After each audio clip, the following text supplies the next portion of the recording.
Hello students. First chapter of class 12 Sexual Reproduction in Plants Session 2026-27. इस chapter को शुरू करने से पहले सबसे पहले देखेंगे इस चैप्टर का weightage for neat and PYQ के कुछ trends. So let's see that. So students, आप अपने स्क्रीन पे देख सकते हैं इस चैप्टर के क्वेश्चंस के weightage analysis.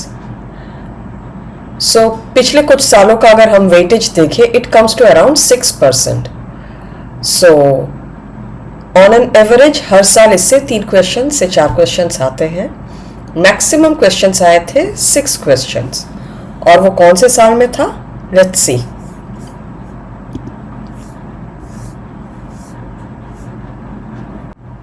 Here you can see on your screen 2025 यानी लास्ट ईयर सबसे ज़्यादा क्वेश्चंस 6 सवाल पूछे गए थे इस चैप्टर से. ओके, ये एक बहुत ही इंपॉर्टेंट चैप्टर है. ओके, तो इस चैप्टर को हम बहुत डिटेल्स में पढ़ेंगे फॉर योर नीट एग्जाम. हर डिटेल्स को पढ़ेंगे, कुछ भी नहीं छोड़ेंगे. अगर ज़रूरत पड़े तो 2 वीडियोस ऑन दिस चैप्टर बना दूंगी. और आज के इस वीडियो में रहेगा एंड्रोशियम, गायनोशियम और वीडियो के अंत में कुछ MCQs. So let's begin. तो स्टूडेंट्स आज के चैप्टर का नाम है sexual reproduction in flowering plants. Flowering plants मतलब क्या? Plants which bear flower, right? Sexual reproduction in flowering plants. Now, क्या फ्लावरिंग प्लांट्स खाली सेक्सुअली रिप्रोड्यूस करते हैं या वो एसेक्सुअली भी करते हैं? They also do asexual reproduction, but we are not reading that. We will just read how sexual reproduction is done in flowering plants. तो अब सवाल है कि flowering plants are what? Plants which bear flowers. So what are flowers? Now, for different people, flower may have different significance, different importance, different definition. किसी के लिए significant है because वो ornamental है, किसी के लिए वो religious है, किसी के लिए उसका cultural सिग्निफिकेंस है, किसी के लिए वो एस्थेटिकल सिग्निफिकेंस रखता है. But what is the main function और main significance of flower? They are the sites of sexual reproduction in flowering plants, right?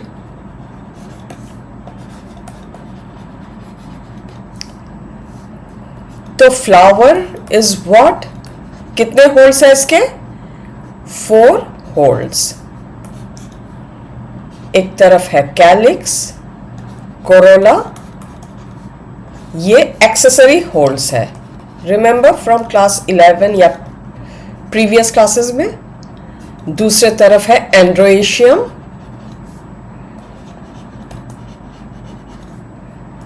फिर है गायनोशियम.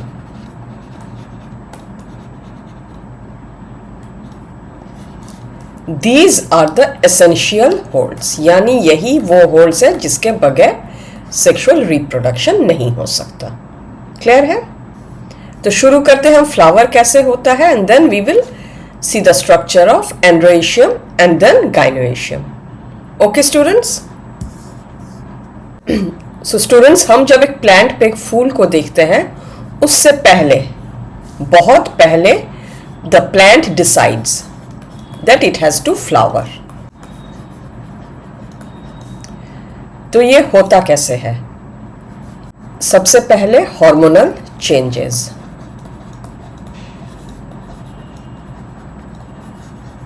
कहां पे होता है? ये एक शूट है. Let us take the apex of the shoot. यहां पे क्या रहता है? Shoot apical meristem. So first thing what? Hormonal change.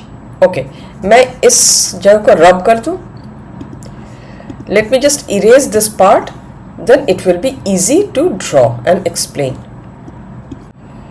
सो एक तरफ हम ले लेते हैं एक शूट और एक तरफ ले लेते हैं एक शूट.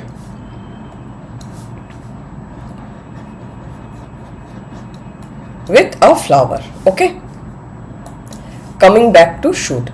जब ये शूट था, यहां पे क्या है? Shoot apical meristem. The plant decides कि अब मुझे फूल खिलाने हैं, तो the first change is hormonal changes.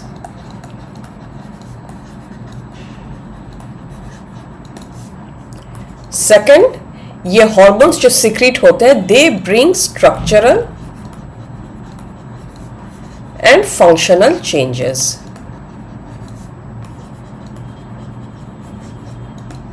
As a result क्या, थर्ड स्टेप, ये सैम जो है शूट एपिकल मेरिस्टम से ये फ्लोरल एपिकल मेरिस्टम या फ्लोरल मेरिस्टम हो जाता है. And then what does it give rise to, it forms the floral प्रिमोर्डियम.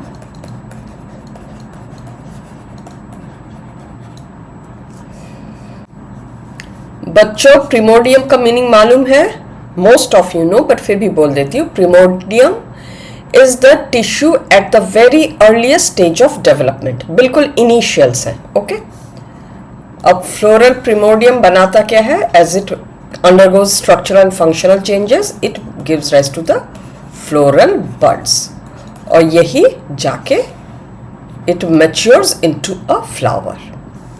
So flower is the visible part, visible result of these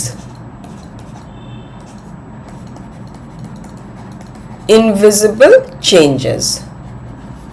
Clear? तो अब हमारे पास ये फूल है, तो ये और तो हो गए एक्सेसरी होल्ड. हमारे मतलब का क्या है? एंड्रोएशियम एंड देन द गाइनोएशियम. तो अब हम एंड्रोएशियम के स्ट्रक्चर को इन डिटेल्स पढ़ते हैं. So what is androecium? The male reproductive hold.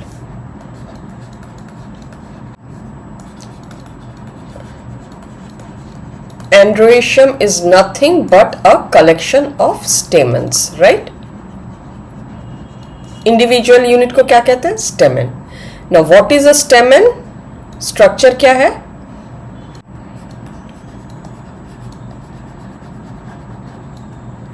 Stamen के proximal end में कौन है? Thalamus. और बीच में क्या है? एक slender stalk called filament. और ऊपर है anther. Okay. Now students always remember floral parts जब भी आप describe करेंगे हमेशा keep the point from the thalamus, like all proximal end मतलब क्या? जिस end से वो जुड़ा हुआ है, ये नहीं कि हमारे आंखों के सामने जो है. Okay. Okay. अब हम anther का structure in details देखते हैं. Now what is anther? In most of the angiosperms, remember most नहीं, हम मोस्ट जनरल कह सकते. जनरली ज्यादातर एंजियोस्पर्म्स में it is a bilobed structure. अब बाइलोब्ड स्ट्रक्चर पता कैसे चलता है? This is one lobe, this is another lobe. Okay. On the anterior side अगर हम इसका क्रॉस सेक्शन देखें, this is the anterior side, there is a deep furrow. दो लोब्स को अलग करता है और ये सिर्फ सामने के ओर होता है, पीछे के ओर नहीं. तो पीछे के ओर क्या है? पीछे के ओर मैं कहाँ लिखूं? यहां लिखती हूं. पीछे के ओर you don't have any groove, all that you have is parenchymatous cells called connective. Okay. And it usually has a vascular bundle.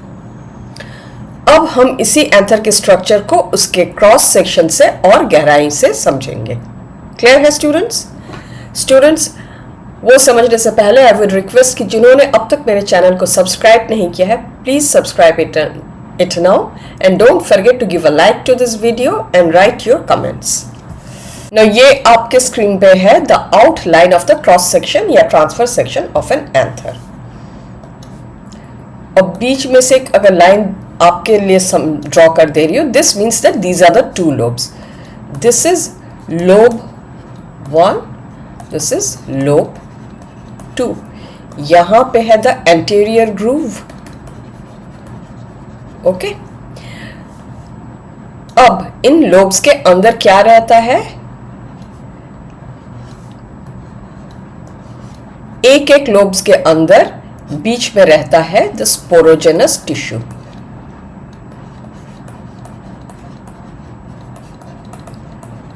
Sporogenous tissue मतलब क्या?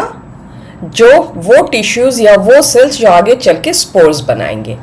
और यहां पे वो कौन सा वाला स्पोर्स बनाएंगे? माइक्रोस्पोर्स या the male spores. So they are micro sporogenous cells. Okay, तो एक लोब में कितने हो गए?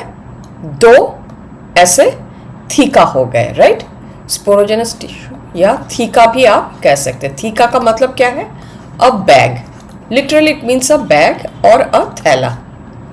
थैला ऑफ व्हाट? Sporogenous sales. तो अब तक हमने क्या क्या सीखा? 1 एंथर बाइलोब्ड, 1 लोब, 2 थीका। इसीलिए इसे क्या कहा जाता है? डाइथिकस। रिमेंबर, डाइथिकस किसको कहा जाता है? लोब को कहा जाता है, एंथर को नहीं। तो अगर 1 लोब 2 थीका है तो 2 लोब 4 थीका, और ये 4 थीका, चारों थीका में है क्या? Sporogenous cells. इसीलिए 1 एंथर को टेट्रास्पोरेंजिएट कहा जाता है। टेट्रास्पोरेंजिएट। ओके, टेट्रास्पोरेंजिएट मतलब 4 सैक्स ऑफ स्पोरोजेनस सेल्स। ओके, ये आपका एंथर है। हमने इसका एक क्रॉस सेक्शन किया हुआ है। यहां पे एक वेस्क्यूलर बंडल है and this is the connective. Okay, ये तो हो गए स्पोरोजेनस सेल्स। स्पोरोजेनस सेल्स के अंदर अभी क्या है? सारे के सारे स्पोरोजेनस सेल्स ही है इन थीका में, and they run like a cylindrical bag all along the length. पूरी लंबाई में आपको ये बैग जैसा यहां पे दिखेगा। और यहां पे जो ये और ये एक लोब 2 थीका हम बोल रहे हैं, 2 थीका के बीच में do you see another deep groove? इसे कहा जाता है लाइन ऑफ डेहिसेंस या stomium. Clear?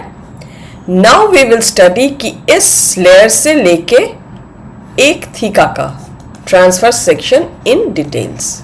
Okay, now students, ये समझाने के लिए डायग्राम मैंने आपके सिलेबस का ही लिया है। So when we are going from outside, बाहर के और का क्या है? सबसे बाहर हमें मिलता है epidermis. So it is single layered. Okay, when anthers are young and when anthers mature, मैं दोनों तरफ ये टेबल बना देती हूँ। when anthers are young, their job is to protection। इसके बाद है endothecium, that is also single layered with thickenings।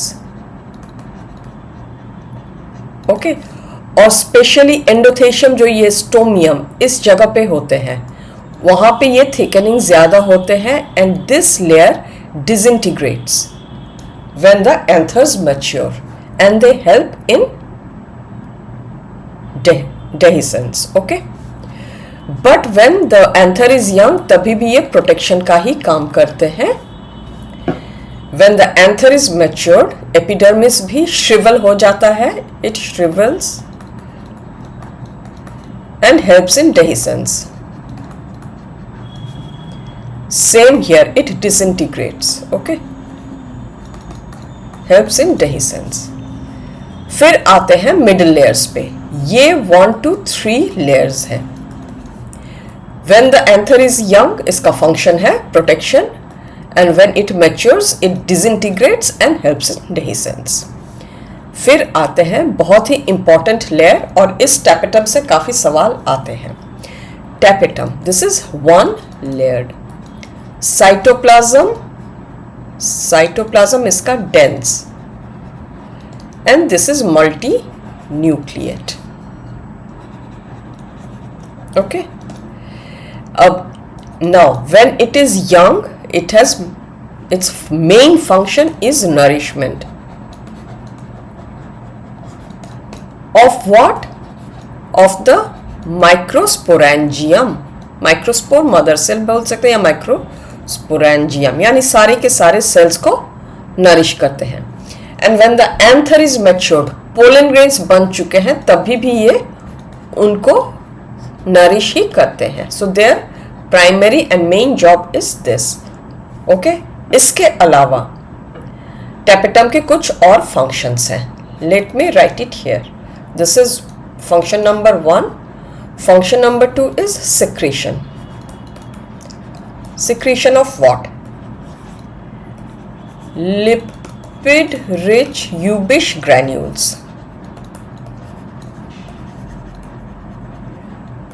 which makes the sporopollenin.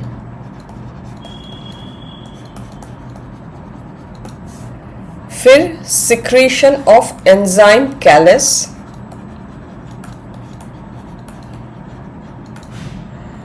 secretion of compatibility protein,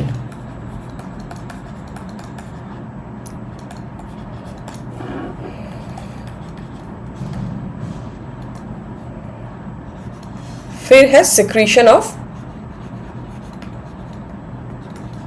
pollen kit.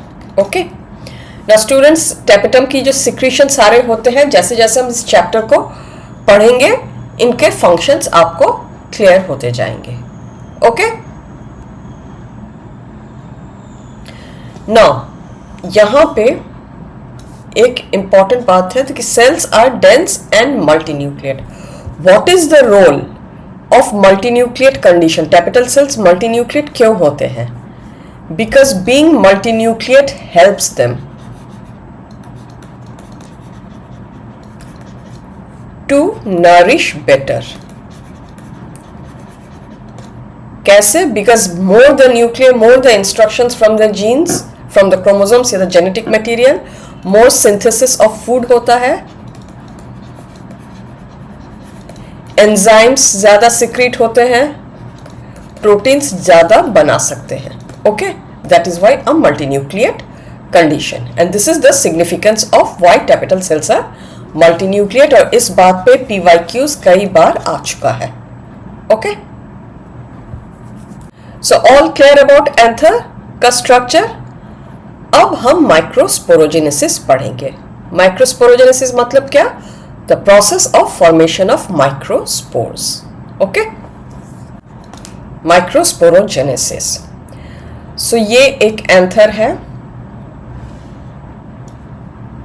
और उसके अंदर this bag full of microspore mother cells है, और उसके अंदर बैग फुल ऑफ स्पोरेंजियम है, यानी स्पोरोजेनस सेल्स है, और you can say माइक्रोस्पोरोजेनस sales. Clear है? सबसे पहले क्या, ये खुद थोड़ा सा ग्रो कर लेते हैं and they turn into microspore mother cell.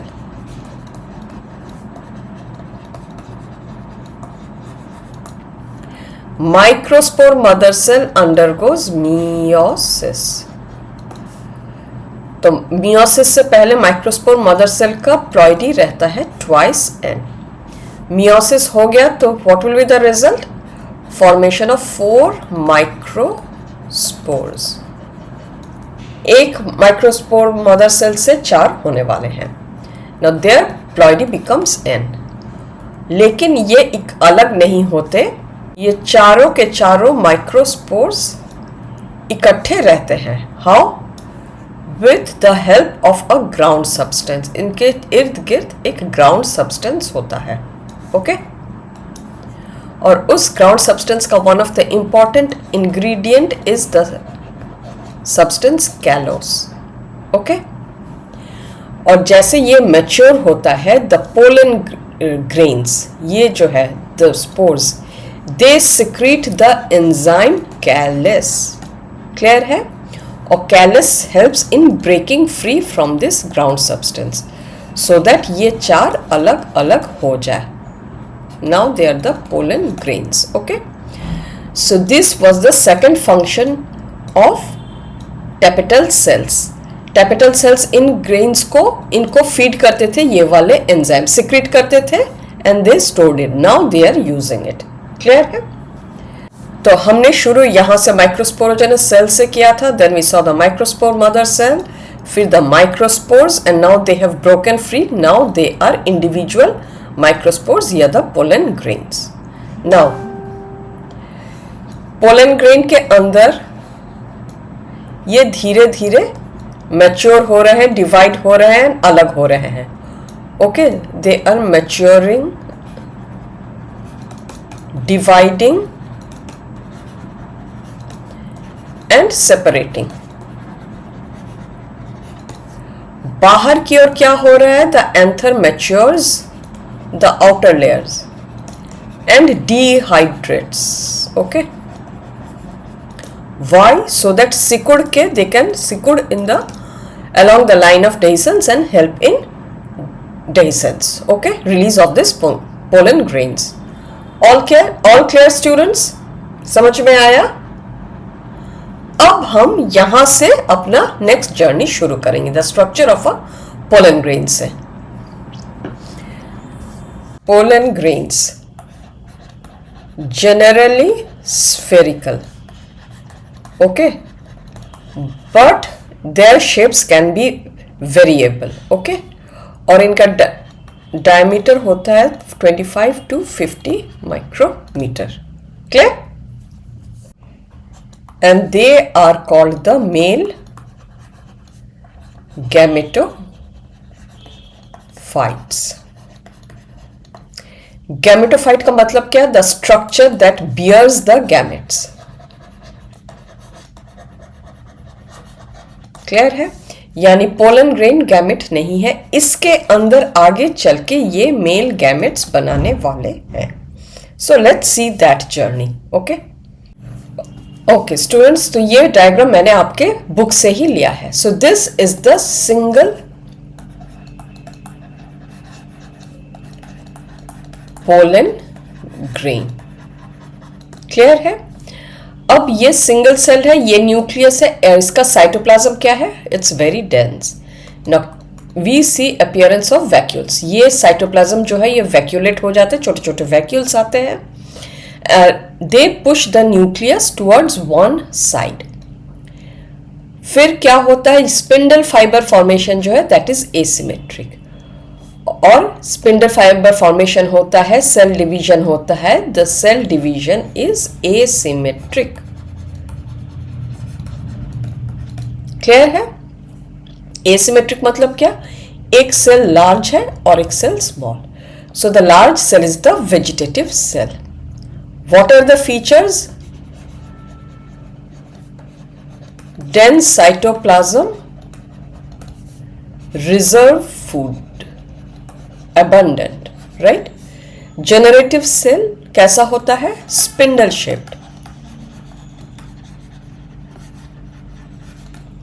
And it floats, very important, in the cytoplasm of vegetative cell. Clear है? So now what we have is a mature two-celled pollen grains. अब हम pollen grain के बाहर और अंदर के structure को देखते हैं. ओके स्टूडेंट्स, तो आपके स्क्रीन में मैंने बहुत ही एक rough sketch of a pollen grain draw किया है. सो बाहर के क्या है? दो लेयर्स है. Two layered cell wall. Okay, the outer most layer is called exine. It is a discontinuous layer.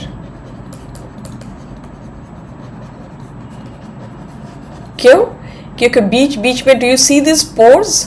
ये पूरा कंटिन्यू नहीं होता. Because it has pores called germ pores. Okay? And what is this exine made up of? It is made up of sporopollenin. Remember the function of tapetal cells? They secreted lipid-rich Ubish granules. वो जाके आगे sporopollenin बनाते हैं. Okay, so that is also a role of the tapetal cells. Coming back to sporopollenin, it is one of the most resistant organic substance known to us. Resistance बोले तो most resistant. They are resistant to high temperature, acidity, as well as alkalinity. Okay, and till now no enzymes are known that degrade them.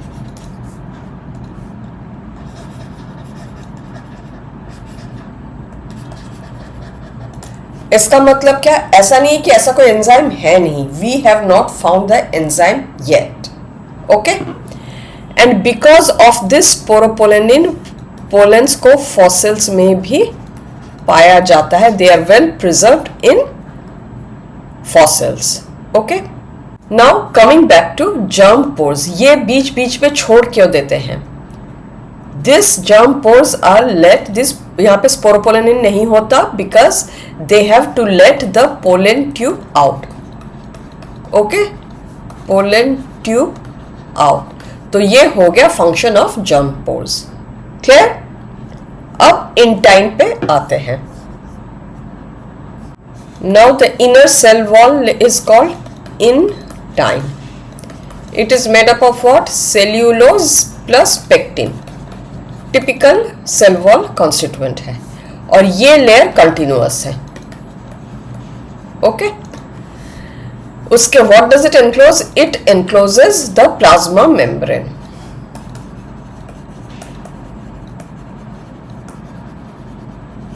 Clear? और इसके अंदर वो cytoplasm, nucleus सब कुछ है which undergoes division to form the vegetative cell and the generative cell. Okay,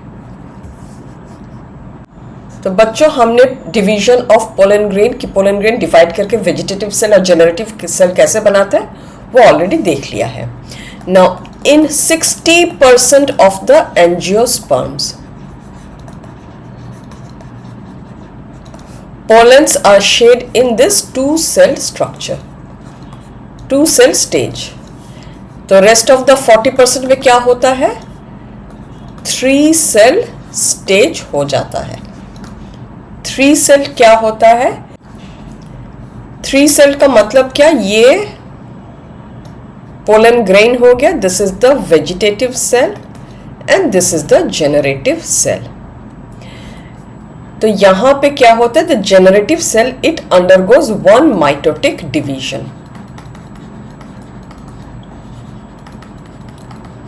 result क्या होता है? इस तरफ एक, इस तरफ एक. 2 मेल गैमेट्स. अब इन मेल गैमेट्स का फीचर क्या है? They are non motile. Clear है? और मॉर्फोलॉजिकली डिसिमिलर, यानी थोड़े छोटे बड़े होते हैं. ओके, तो now these are the 2 male gametes. तो pollen grain bears the male gametes and that is why it is referred to as the male gametophyte. All clear about structure of anther, microsporogenesis? अब हम कुछ quick points revise कर लेते हैं. So a typical angiosperm anther,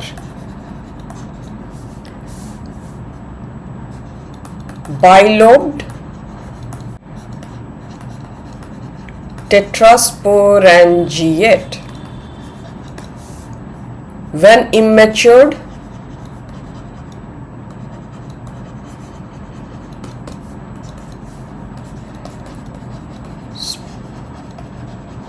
sporogenous cells, it is called. The theca is referred to as microsporangia.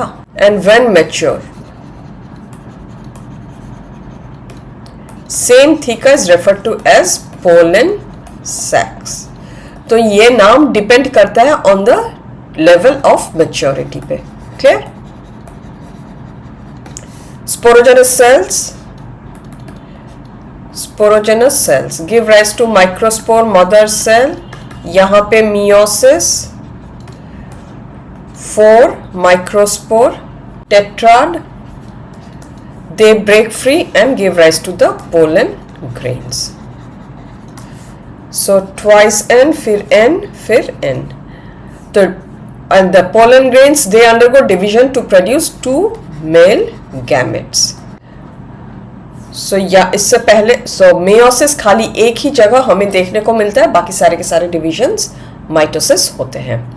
Pollen grain is 2 cell walled. Exine is discontinuous for pollen tubes ताकि निकल सके, and intine is continuous. In 60% it is shared in 2 cell stage, in 40% in 3 cell stage. Now male gametes of angiosperms are immotile, अपने आप से हिल नहीं सकते, that is why they need the help of agents for pollination. All done. अब pollen grains को लेके कुछ बातें, कुछ और पॉइंट्स। सबसे पहले हम पोलन की वायबिलिटी को देखेंगे। Viability means what? How long they can survive. It is highly variable. तो एक तरफ it can be as less as 30 minutes in wheat, rice, okay, to several months. कहाँ कहाँ? In some members of Leguminosae, Solanaceae and Rosaceae. Now students, some member को आप याद रखिए, these are the finer points जो students चुक जाते हैं और MCQs में गलती कर जाते हैं। So for you, I have written this with a separate ink so that it is visible to you. Okay? ये हो गया pollen viability. Now for artificial hybridization, अगर हमें pollen preserve करना है, artificial preserve, we can do it at -196 degrees Celsius in liquid nitrogen for years. Clear है? Now कुछ good and bad effects of pollen grains from human perspective. एक तरफ negative effects, एक तरफ positive effects. Negative effects में they are source of allergy, okay, of what? The respiratory tract. And prolonged exposure या prolonged allergy can give rise to chronic conditions like asthma, bronchitis.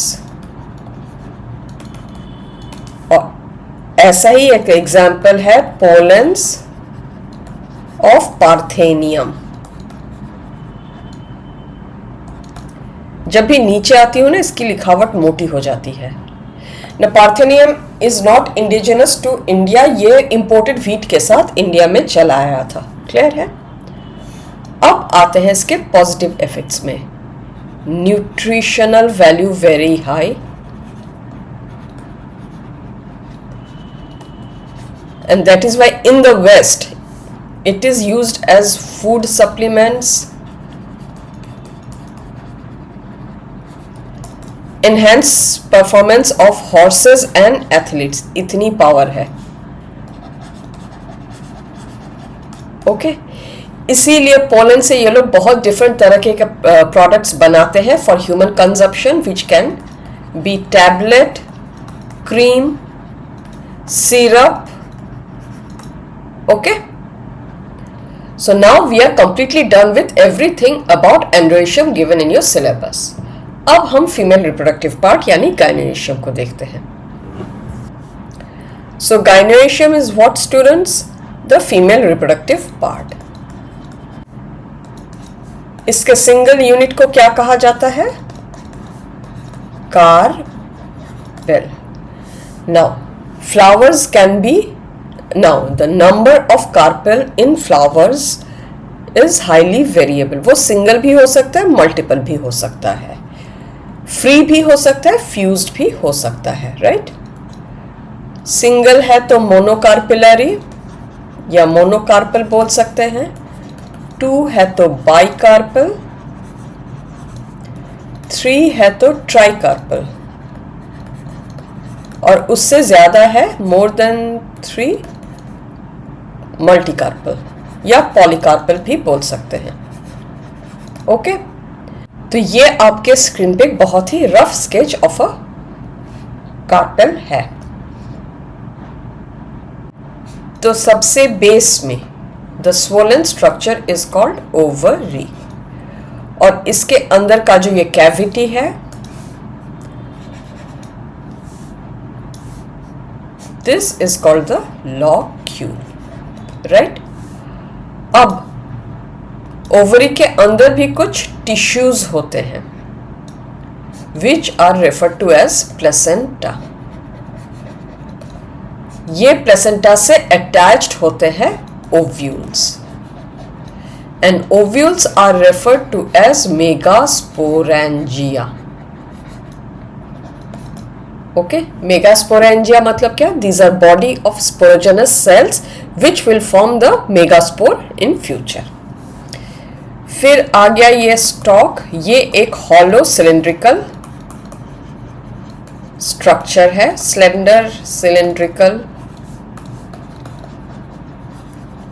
और इसका job है to connect the stigma to the ovary. Stigma का काम क्या है? Landing platform for who? The pollens.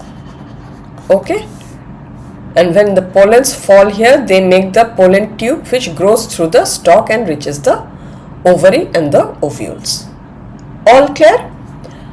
अब हम इन ओव्यूल्स के स्ट्रक्चर को इन डिटेल्स देखेंगे, ओव्यूल्स बोले या मेगास्पोरेंजिया। ओके, सो स्टूडेंट्स, मैं ये डायग्राम आपके सिलेबस से ही ली हूं, आपकी किताब का ही है। So this is the diagram of an anatropous ovule. Okay, anatropous word कहां पे लिखा हुआ है? पैराग्राफ पे कहीं पे भी लिखा हुआ नहीं है, but in the description of this diagram आप नीचे अगर देखेंगे, it is written anatropous ovule. So it becomes very important for you to know कि what is an anatropous ovule. Anatropous ovule वो है जो during the time of development it undergoes a 180 degree inversion. As a result क्या होता है? ये जो micropyle है, it comes and lies very close to the hilum, और इसका जो ये ovule है, it fuses sideways completely with the funicle. Clear है? अब हम इस ओवरी के स्ट्रक्चर को देखते हैं। सो ये है stalk. Funicle is nothing but the stalk which attaches ovule to what? To the placenta. Clear है? फिर आते हैं हाइलम पे। हाइलम वो पॉइंट है where the ovule fuses with funicle. Clear है? Now this part is the ovule. Okay, ये पूरा का पूरा है एक्चुअल ओव्यूल। ना ओव्यूल के बाहर की अगर देखें, आउटर इंटीग्यूमेंट, इनर इंटीग्यूमेंट, सो 2 प्रोटेक्टिव लेयर्स।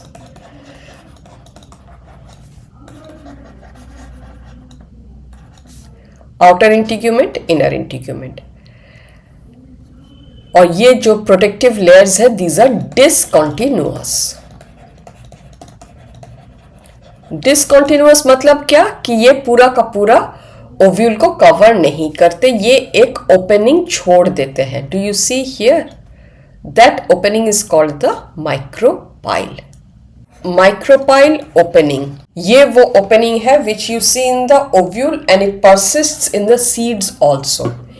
इन ओव्यूल इसका काम है to let the pollen tube in,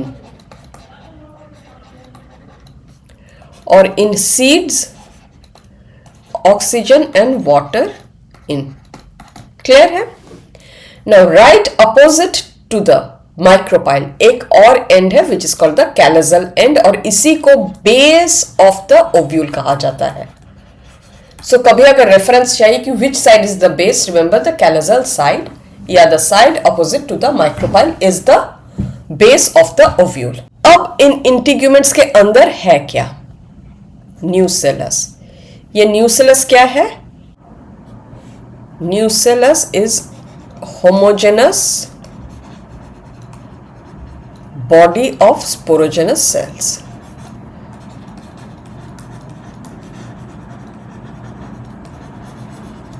With abundant food reserve. Clear है? उसके अंदर यहां एक, if you see right here, embryo sac दिखाया गया है। Now nucellus is the megasporangium, actual megasporangium. Clear है? यहां से डिफरेंशिएट होके एम्ब्रियो सैक बनता है and that process is called megasporogenesis. अब हमारा अगला स्टेप होगा to understand the process of megasporogenesis. Okay, तो बच्चों मैं जो समझा रही हूं आपको समझ में आ रहा है? Are you liking my style of explanation or do you find it very lengthy? Do you find it boring? Do you find it interactive? क्या है, कुछ तो बताइए, वरना मुझे मालूम कैसे चलेगा कि मैं समझा पा रही हूं कि नहीं। नाउ ये आपका न्यूसेलस है, this is the nucellus. Homogenous cells है। यहां से one, please pay attention to the finer details I am giving because ये चैप्टर बहुत ही इंपॉर्टेंट है from MCQs point of view for your NEET exam, और फाइनर डिटेल्स को आप ओवरलुक मत कीजिए। So please focus here. Any one cell from the micropylar end, okay, megasporogenesis का प्रोसेस समझना कोई बहुत बड़ी बात नहीं है, बट इन छोटे छोटे डिटेल्स को अगर इग्नोर करते जाएंगे तो you will find it difficult to solve the MCQs, और आप खाली तब मेमोराइजेशन पे ऊपर डिपेंड करेंगे कि इसने तो इस क्वेश्चन के लिए ये आंसर दिया था, अब उसी क्वेश्चन को पलट के किसी और तरीके से पूछ ले तो आप अगर समझेंगे नहीं तो आप गलतियां करते रहेंगे। It is towards the micropylar and.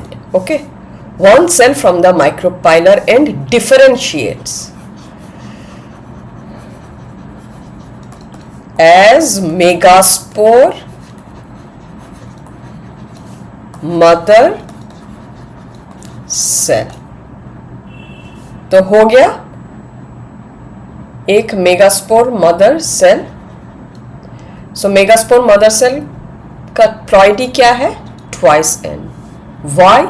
Because यहाँ पे जितने भी सेल्स हैं सारे के सारे सेल्स तो ट्वाइस एन प्लॉइडी के ही है, और इसमें अभी तक मियोसिस हुआ नहीं है।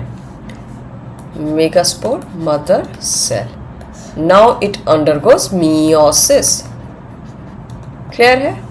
सो मियोसिस से क्या होता है? 4 सेल्स प्रोड्यूस होते हैं, n n n n. What are they all? Megaspores. Okay, now females में अक्सर ये होता है, मतलब इवन नाउ ये 3 के 3 डिसइंटीग्रेट कर जाते हैं। The one towards the micropyle again it further undergoes division to form the embryo sac. So twice n से एन हो गया। अब ये सेल जो है this undergoes 3 successive mitosis.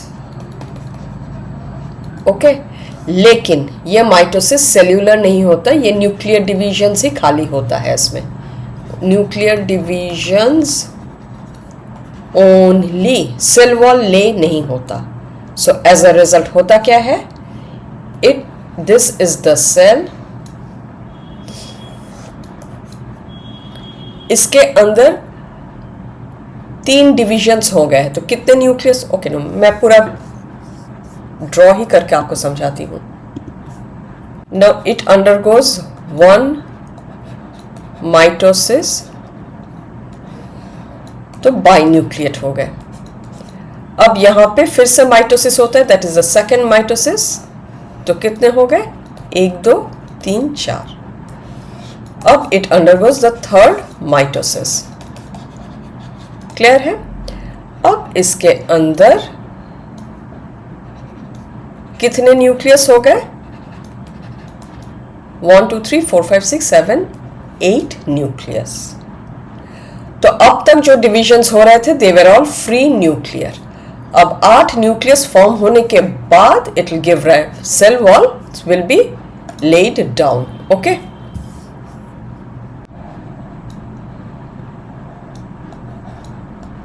Now cell wall जब लेड होता है it also follows a pattern. ये 1 2 3 और इधर 1 2 3, इधर सेल वॉल फॉर्म कर जाते हैं और इसके लिए एक सेल वॉल है. सो एज अ रिजल्ट होता क्या है? We have got 1 2 3 4 5 6 and then 7 cells but 8 nuclei, and this is the structure of an embryo sac. Clear है? यहां पे 2 फ्री न्यूक्लिय रह जाते हैं और इन सारे का प्लॉइडी है N N N N N. Okay, अब हम इनके नामकरण को देख लें. सो टुवर्ड्स द माइक्रोपाइलर एंड, तो आप समझ लीजिए कि ये माइक्रोपाइलर एंड है. यहां पे 2 सेल्स हो गए with some thickenings. Again pay attention. Okay, और फिर बीच में ये एक egg cell. Now this is the micropylar end. These are the synergids. 2 in number with thickenings on micropylar side only. Okay, very finer details. Micropylar side, ये thickenings जो है micropylar sides पे ही होते हैं, and these are called filiform apparatus. Clear? और बीच में जो ये सेल है this is the egg cell, और इन तीनों सेल को इकट्ठे मिला के कहा जाता है the egg apparatus. Okay, now coming back to filiform. इन थिकनिंग्स का काम क्या होता है? They guide the pollen tube in entering the embryo sac. अब माइक्रोपाइलर एंड से बिल्कुल अपोजिट यानी कैलोजल एंड पे आते हैं. यहां पे भी 3 सेल्स है with and 3 nuclei.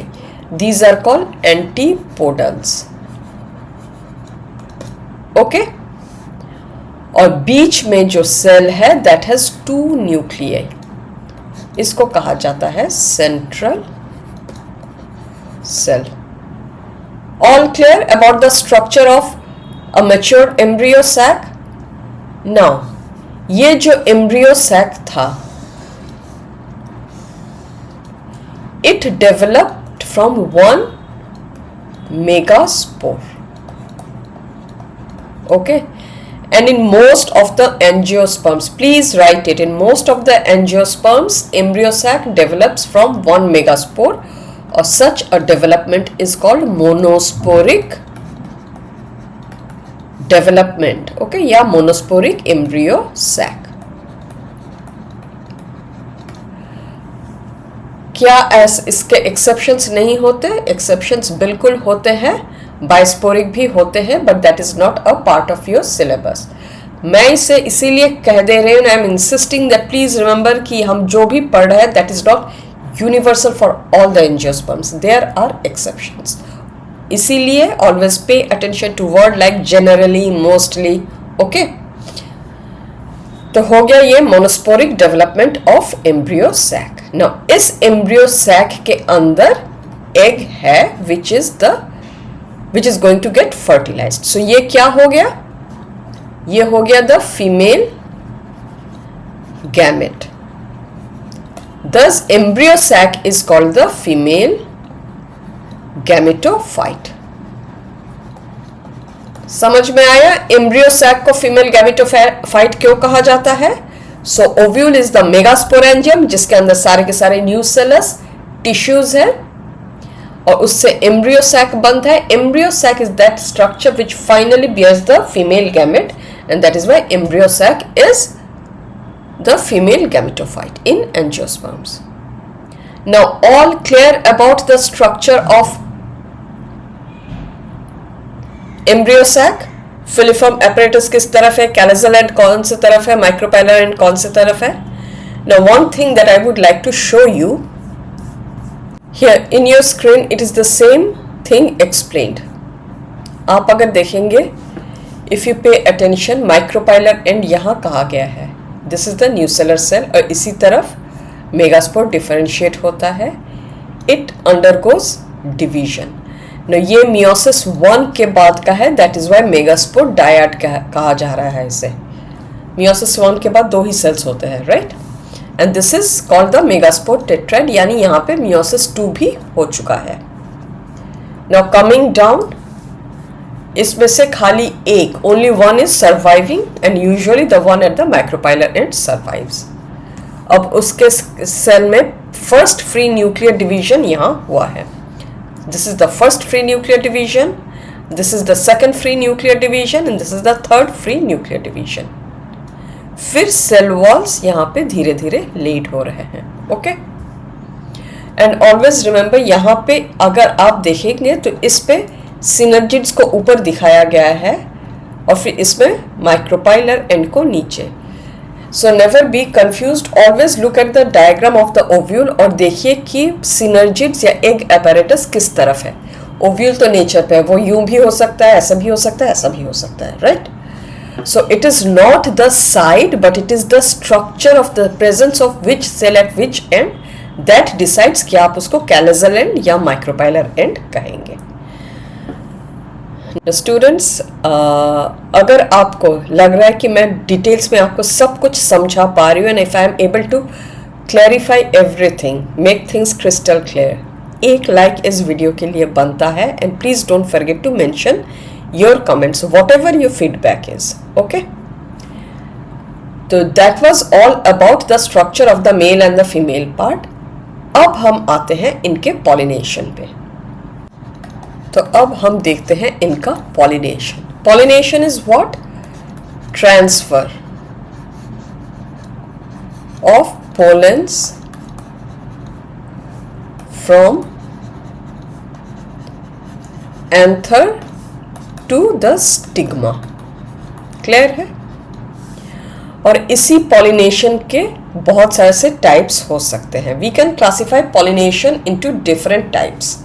One way of classifying it is from the source of pollen perspective से, दूसरा है from the source of या from the perspective of agents of the pollination से। Now you all know कि male gametes and angiosperms are non motile, तो उन्हें किसी न किसी एजेंट की जरूरत होती है। सो पहले हम इस वाले को देखेंगे, फिर हम एजेंट्स ऑफ पॉलिनेशन से क्या क्या क्लासिफिकेशन होता है वो देखेंगे, okay? Now source of pollen को अगर ले ले तो there can be 3 types of pollination: autogamy, geitonogamy and xenogamy. Clear? Autogamy में means pollen and stigma same flower, okay? तो इससे होता क्या है कि there is no genetic variation.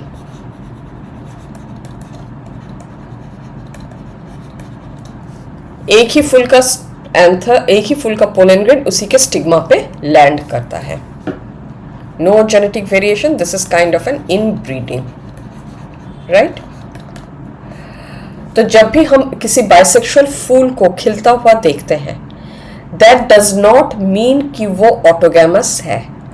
ऑटोगैमस के लिए फूल का खिलना ही is not the only condition. Autogamy is actually rare in bisexual flowers.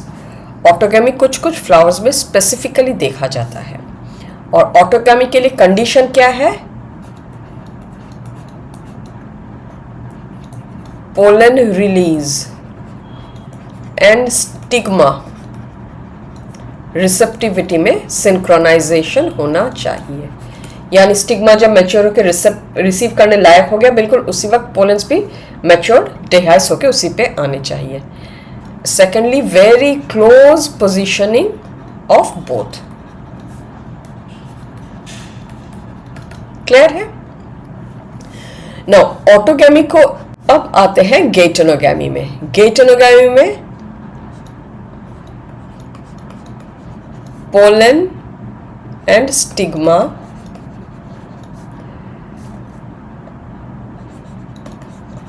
Different flower but same plant. Okay, तो होता क्या है, ये ऊपर से तो देखने में it looks like a cross pollination, but technically या जेनेटिकली इसमें भी कोई वेरिएशन होता नहीं है, बिकॉज एक ही पेड़ के फ्लावर्स एक दूसरे के साथ पॉलिनेट हो रहे हैं, तो जेनेटिक मेकअप तो वही रहेगा, मेल का हो फीमेल का हो, तो इसमें भी कोई जेनेटिक वेरिएशन हमें बहुत ज़्यादा देखने को नहीं मिलता। So on the surface it may look like a xenogamy या cross pollination, but it is also technically and autonomy. Clear है? फिर आते हैं जिनोगैमी में। इसमें pollen and stigma different plants का ही होता है। So this is a true cross pollination. Clear है? This brings in genetic variability. Okay, तो समझ में आ गए तीन। अब हम पॉलिनेशन को क्लासिफाई करेंगे based on the agents of pollination. Okay, agents दो तरीके के हो सकते हैं, बायोटिक, एबायोटिक। बायोटिक में इंसेक्ट्स, फिर animals like lemur, gecko lizard, bats, birds, reptiles, फिर garden lizard and some arboreal यानी पेड़ों पे रहने वाले primates भी है। These are all the examples mentioned in your book. Now biotic में insects का पॉलिनेशन में कंट्रीब्यूशन ज़्यादा है, उसमें भी the bees take the lion's share. Okay, तो अगर बायोटिक का अरेंजमेंट हम करने को कहे तो सबसे ज़्यादा पॉलिनेशन बीज से होता है, फिर रेस्ट ऑफ द इंसेक्ट्स, फिर rest of the animals. Okay, remember this sequence important for MCQ। अब आते हैं एबायोटिक में। एबायोटिक में दो ही फैक्टर्स हो सकते हैं, एक विंड हो सकता है, दूसरा वाटर हो सकता है। विंड ज्यादा कराता है, वाटर कम। विंड पॉलिनेशन को क्या कहा जाता है? एनेमोफिली। और वाटर को हाइड्रोफिली। क्लियर है? पहले हम एबायोटिक को इन डिटेल देखते हैं, फिर हम बायोटिक पे आएंगे। Okay students, hydrophily is quite rare, restricted to about 30 species and mostly monocotyledons। यानी क्या? aquatic plants इतने सारे से हैं। Very common examples of aquatic plants are water hyacinth, फिर है water lily, but they are not pollinated by water. They either depend on wind या insect, okay, for their pollination. तो क्या मतलब निकलता है कि जस्ट बिकॉज कोई पेड़ पानी में हो रहा है, कोई पौधा पानी में हो रहा है, डज नॉट एश्योर कि वो पानी का ही हेल्प से पॉलिनेशन करेगा, ओके। तो ये वही वाली बात हो गई ना कि पानी में रह के ये मगरमच्छ से बैर कर रहे हैं, पानी में रह तो रहे पर उसको एटीट्यूड दिखा रहे हैं, तेरी हेल्प नहीं चाहिए। Anyways, let's come to the species. तो हाइड्रोफिली हमें फ्रेश वाटर और मराइन दोनों में ही देखने को मिलता है।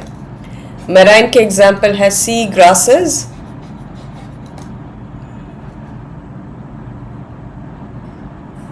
एंड ज़ूस्टेरा, और फ्रेश वाटर के एग्जाम्पल है वेलिसनेरिया। नाउ इनके भी पॉलिनेशन में कुछ डिफरेंसेस हमें देखने को मिलते हैं। In case of Vallisneria, the female flower surface of water पे होते हैं और मेल फ्लावर्स या पोलन ग्रेन्स को are released into the water and passively carried to the surface of the female flowers. Sea grasses ये ज़ूस्टेरा में यहाँ पे female flowers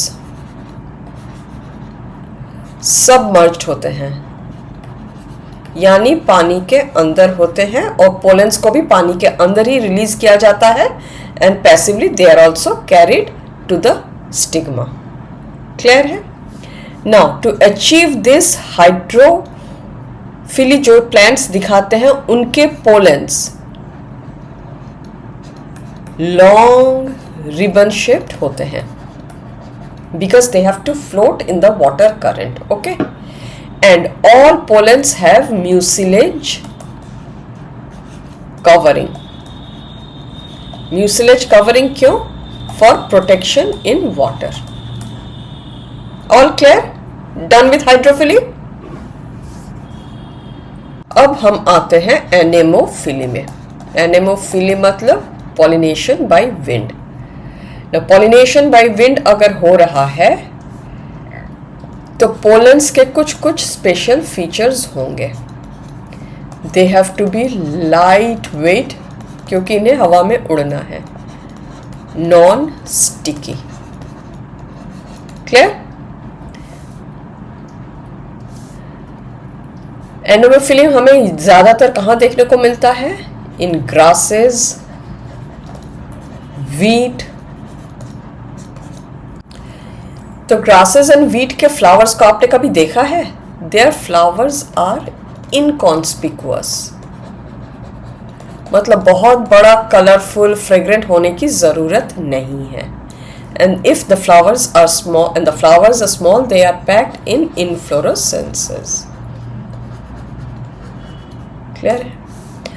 now let us look at the special features of the stamens of anemophilous flower. इनके stamens क्या होते हैं? Well exposed, और इनके कार्पल्स के जो स्टिग्मा होते हैं दे आर फेदरी। क्लियर है? स्टिग्मा फेदरी होने के साथ साथ 1 ओव्यूल पर ओवरी होता है। ओके, स्टिग्मा फेदरी क्यों? So that they can catch the flying and pollens. Okay, अब हम आपके सिलेबस में दिया हुआ बुक डायग्राम को देख लेते हैं। ये एंथर्स है, ये और ये inflorescence, this red part. So do you see red part in जो इन्फ्लोरेसेंस है उससे एंथर्स कैसे निकले हुए हैं? So they are well exposed. Okay,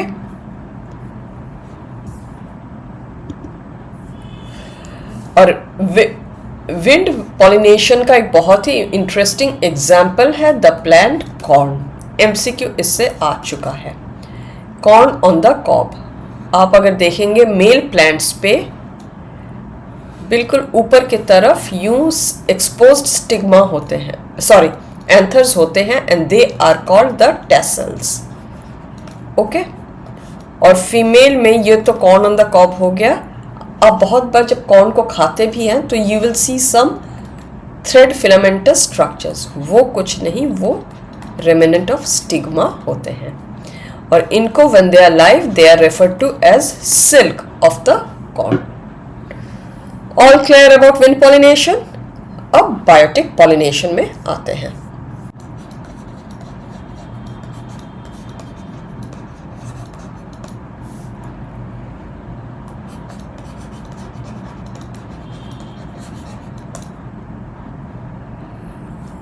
now biotic pollinators मतलब क्या? The animals. तो एनिमल्स किस किस चीज से अट्रैक्ट हो सकते हैं? What are the features of the flowers which take the help of this biotic pollinators? यहाँ मैंने ऊपर जो लिखा है सबसे ज्यादा बीज करते हैं, फिर इंसेक्ट्स, फिर एनिमल्स। ना फ्लावर्स इनके कैसे होते होंगे? बिग, कॉन्स्पिक्यूअस, दिखना चाहिए, राइट? कलरफुल होना है because they have to, now you have to attract, fragrant and they produce nectar.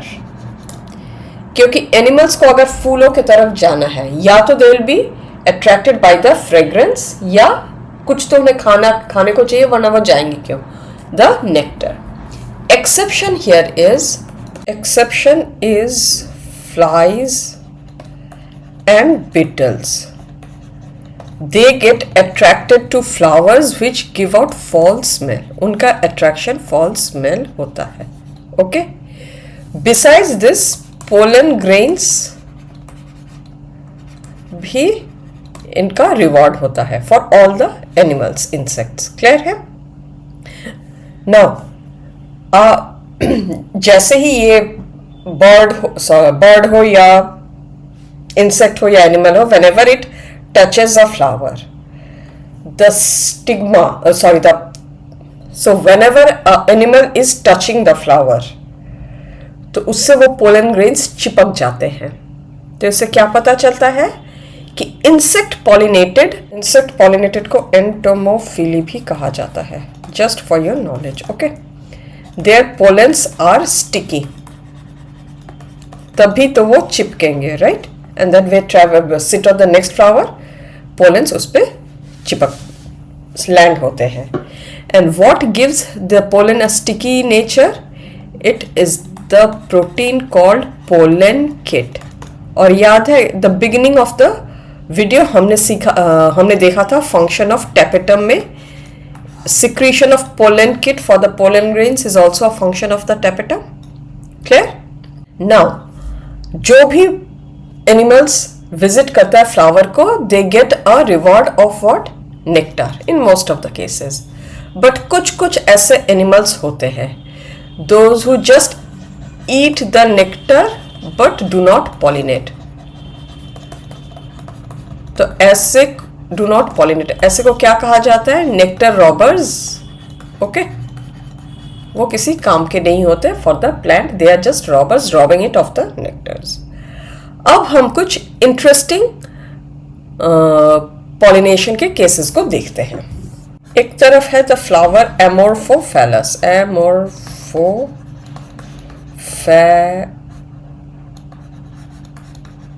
दूसरा है the flower of yucca. This flower is 6 feet tall. यहां पे they always require specific moth for both the cases, okay? इसका भी यही है for pollination। क्यों?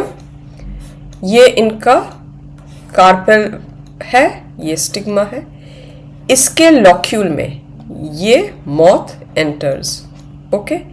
And it lays egg here. तो जैसे ये एंटर होता है, ये अपने साथ पोलन ग्रेन्स लेके एंटर होता है। As a result, the pollen grains get stuck and help in pollination. Now, ये जो moth है, it lays eggs. They develop into larva. एक तरफ ये larva develop करते हैं और एक तरफ plant के जो ovules हैं, they got pollinated, they got fertilized, they are making seeds. तो दूसरी तरफ सीड का डेवलपमेंट भी शुरू हो जाता है। ये लार्वा जैसे ही बनते हैं ये धीरे धीरे रेंगते हुए ओवरी से बाहर निकल आते हैं। They take an exit. और उनका ये स्पेसिफिसिटी इतना ही है कि without the moth these two flowers can not complete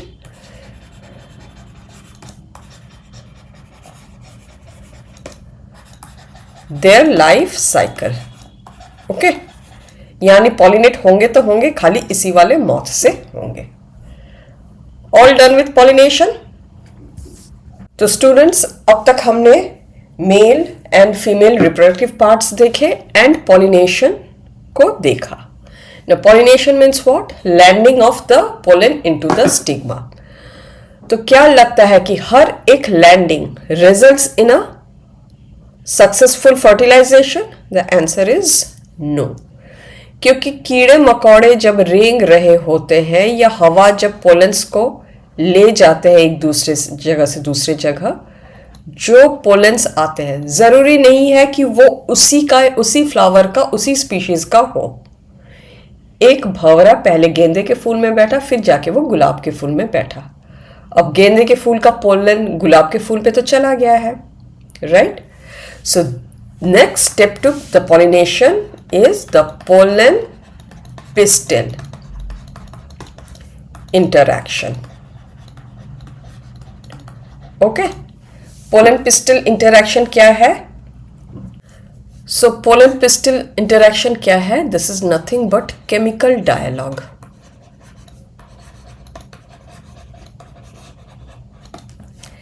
Chemical dialogue. Now ये स्टिग्मा है और इस पे पोलन ग्रेन्स है। This stigma has to accept कि ये पोलन मेरे ही स्पीशीज का है, ओके, तभी वो आगे चल के पोलन ट्यूब बना पाएगा।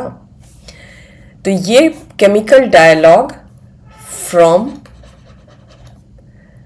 Landing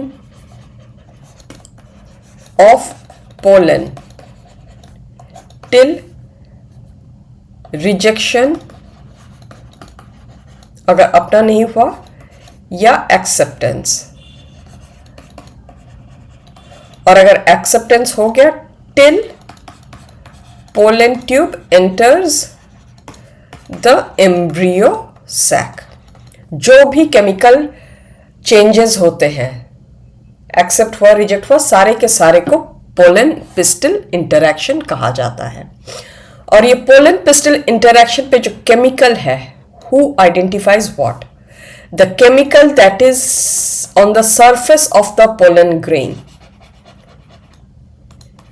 Chemical on surface, very finer point, okay? ये hidden meaning है, आपके NCERT बुक में इतना डिटेल्स पे दिया हुआ नहीं है, but that is what it means, और मैं दिखा दूंगी कि कहाँ ये लिखा हुआ है। On the surface of pollen grains is identified by the pistil.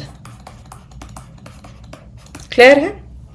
Now remember, tapetum के फोर्थ फंक्शन में हमने लिखा था secretion of compatibility proteins।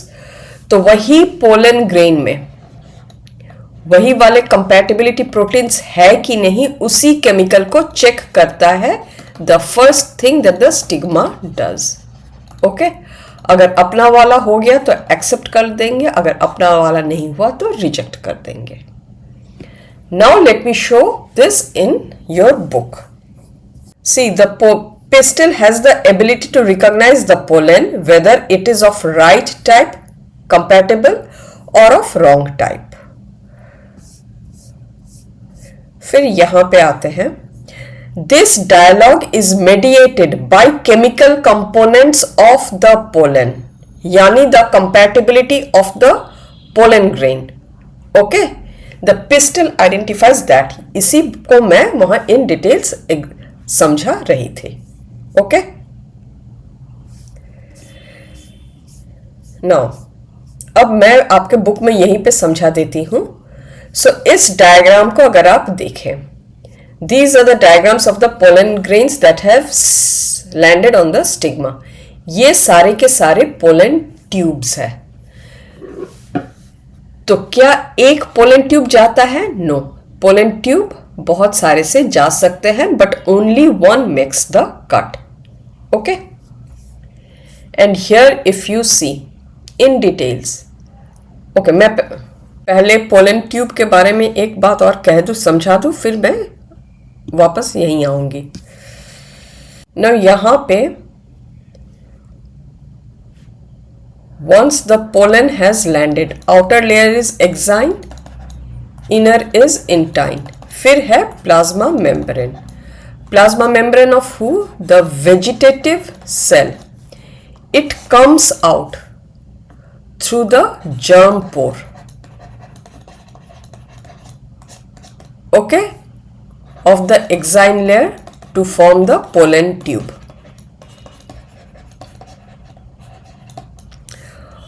तो ये वेजिटेटिव सेल था बड़ा सा, इसने पोलन ट्यूब बनाना शुरू कर दिया.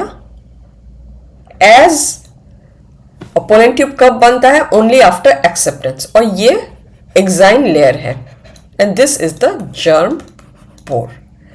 नाउ इसके जो भी कंटेंट्स है, द कंटेंट्स पे the generative cell, it moves here. Okay, and on the pollen tube it undergoes successive division to produce two male gametes. Okay, ये चेंजेस हमें कहाँ देखने को मिलता है? इन 60% ऑफ द एंजियोस्पर्म्स, जो 2 सेल स्टेज पे शेड होते हैं. और 40% वाले में क्या होता है? 40% वाले में ये एक्साइन है, ये वेजिटेटिव सेल है, उस it forms the pollen tube और गैमेट्स पहले से ही बने हुए, so they move into the pollen tube. यहां पे माइटोसिस होता है after the generative cell has moved into the pollen tube. Please keep it in mind. Okay, अब मैं एम्ब्रियो सैक में घुसने के बाद क्या होता है वो आपकी बुक के डायग्राम से ही आपको समझाती हूं. सो हियर ये पोलन ट्यूब है, ये वेजिटेटिव न्यूक्लियस है, ये 2 मेल गैमेट्स हैं. This is the synergid. और यहां ध्यान से अगर आप देखेंगे, फिलिफॉर्म एपरेटस खाली माइक्रोपाइलर साइड पे ही होता है. इंटरेस्टिंगली ये मेल गैमेट्स को सिनर्जिड के अंदर छोड़ देता है. It does not directly go to the egg.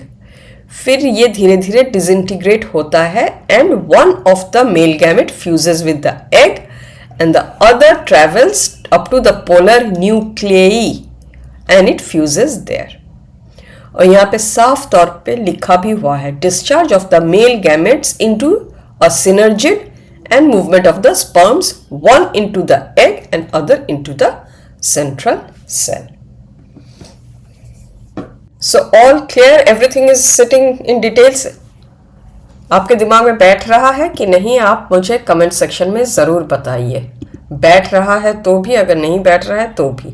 Where am I falling short? Okay, now continuous inbreeding से होता क्या है? Inbreeding depression, right? It results in inbreeding depression. And many plants have found out ways to avoid this. So what are the ways? Okay, first way to prevent, मैं यहाँ prevention लिख देती हूँ, prevention of continuous inbreeding. Students, मेरे यहाँ जगह कम है इसलिए मैं इस तरह से लिख रही हूँ, but if you are taking a note, please write it in a better way. Unsynchronized.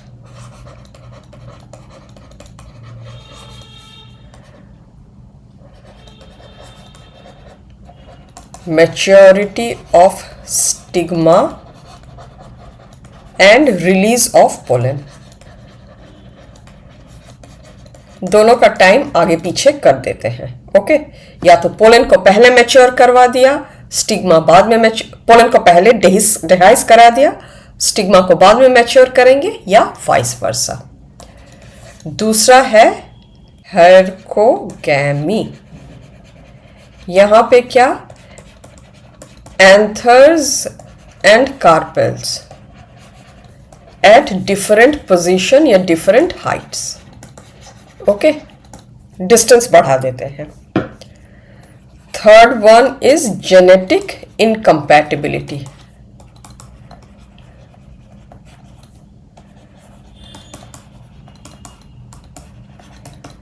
यानी कोई फ्लावर अगर देखता है, इफ इट फाइंड्स कि pollen of the same plant है, सेम प्लांट, तो वो उसे रिजेक्ट कर देता है। This is a genetic mechanism. Okay, fourth है डायोएसी यानी dioecious plant. Male and female plants ही अलग है। प्लांट्स ही जब अलग है तो जेनेटिक कॉन्स्टिट्यूएंट भी अलग होगा। So these are the 4 ways by which they prevent continuous inbreeding या inbreeding depression. Now dioecious plants के example एक तो है papaya. So with this students we are done with everything that is given in your syllabus till pollen pistil interaction. आज के video में मैं यहीं तक का ज्ञान दूंगी। अब हम कुछ MCQs देखेंगे। आगे के वीडियो में पोस्ट फर्टिलाइजेशन चेंजेस, सीड्स और उसके स्ट्रक्चर्स होंगे। Okay, so now let us look into some of the MCQs. So here students आपके सामने, एक मिनट। सो स्टूडेंट्स आपके सामने है कुछ MCQs. So let's see them. अब तक हमने जो पढ़ा, क्या हम उसे सॉल्व कर पाते हैं कि नहीं। Now select the correct sequence. Structural changes give rise to floral primordia. The floral buds give rise to flowers.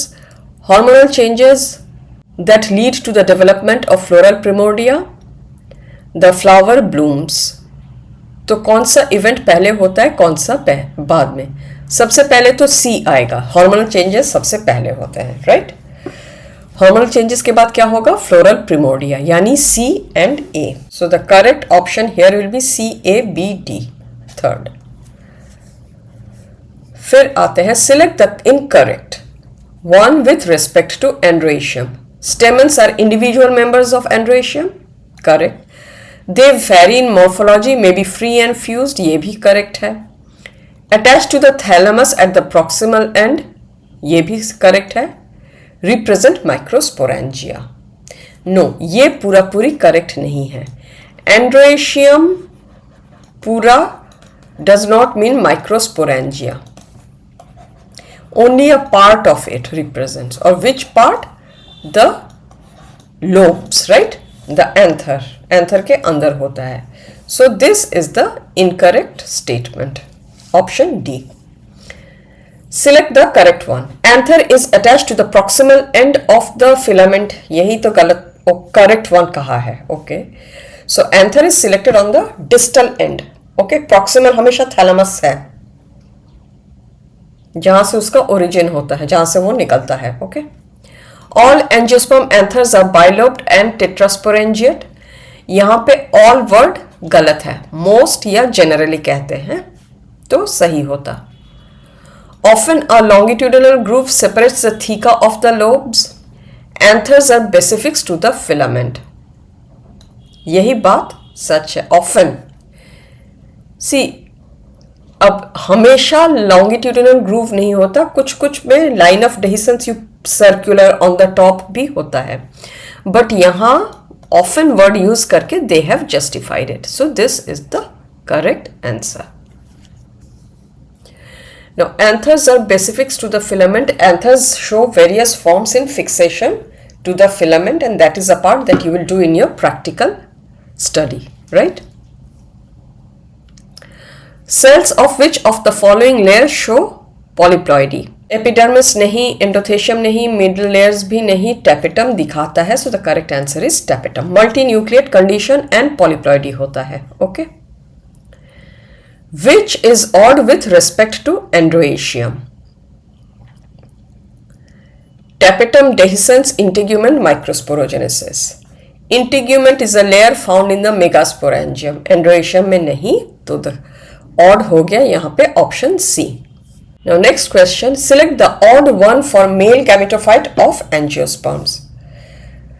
generally lightweight with different variations. Okay, surrounded by two continuous layer.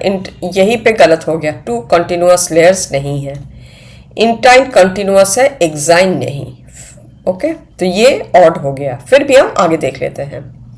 Sporopollenin is one of the most resistant, yes, organic matter known. In 60% they are shed at two cell stage. So the correct answer is B. In which of the following are you likely to find mucilage covering on the pollen grains? Zostera, water hyacinth, A and B, entomophilous flower. Entomophilous flower तो insect pollinated हो गए. Zostera is water pollinated.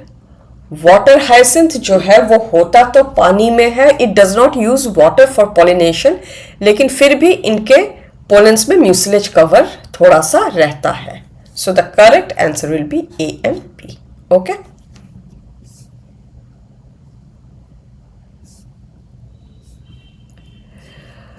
Select the false one. The male gametes are produced by mitosis. हाँ, mitosis से ही produce होते हैं. The pollen grains are produced by meiosis. ये भी सही है. The final ploidy of the male gametes differ from the pollen grains. ये सही नहीं है. Male gametes, क्योंकि pollen grain N होता है, male gametes भी N ही होता है, ये माइटोसिस से होता है. So this is the false one. The generative cell undergoes division to give rise to the male gametes. बिल्कुल सही. Generative से the word generate से gametes. Okay. Question next, match the following है. एक तरफ है पोलन किट, दूसरे तरफ एक तरफ है pollen kit, single ovule, mucilage, feathery stigma. Pollen kit हमें कहां देखने को मिलेगा? एंटोमोफिली में, यानी जो इंसेक्ट के साथ इंसेक्ट पॉलिनेटेड पोलेंस है. सिंगल ओव्यूल कहां? इन वीट, क्योंकि ये विंड पॉलिनेटेड होते हैं. विंड पॉलिनेटेड फ्लावर्स का फीचर्स होता है कि दे हैव सिंगल ओव्यूल पर ओवरी. म्यूसिलेज कोट वेलिस्टेरिया में मिलेगा, उसके पोलन ग्रेन्स में, and feathery stigma in corn. So A3, हाँ ये A3 सिंगल ओव्यूल, B4, तो करेक्ट ऑप्शन हो गया ये. ओके, ना यहाँ पे मैंने बाकी ऑप्शन को इसलिए नहीं देखा क्योंकि मैं सबसे पहले A के साथ 3 देख रही थी. अगर किसी ऑप्शन में A3 होता तो मैं दोनों को देखती. This is how you manage time when you are running short of time. Okay, now which of the following is not endogenous to India and is also a source of allergy to many? Corn, parthenium, wheat, mango. Parthenium.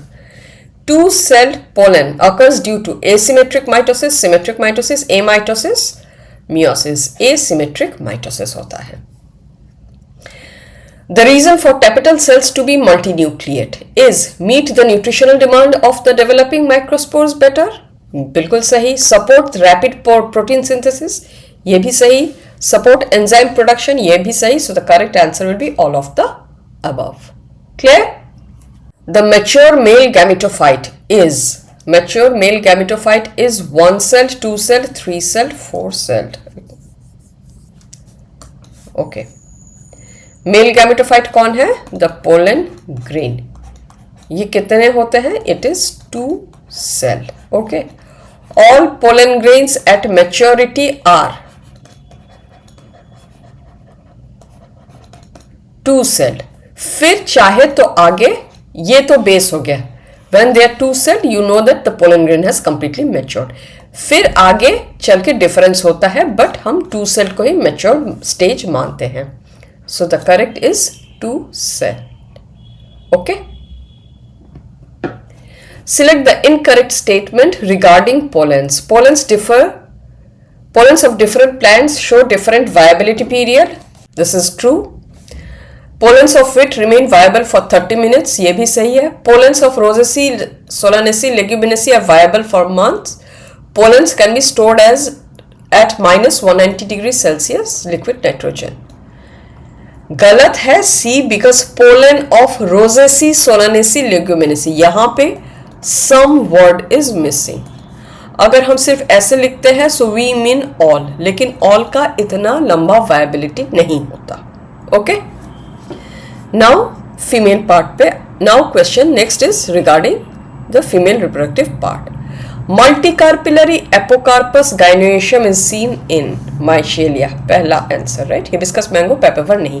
पेपरवर में multi carpellary तो है लेकिन वो syncarpous है।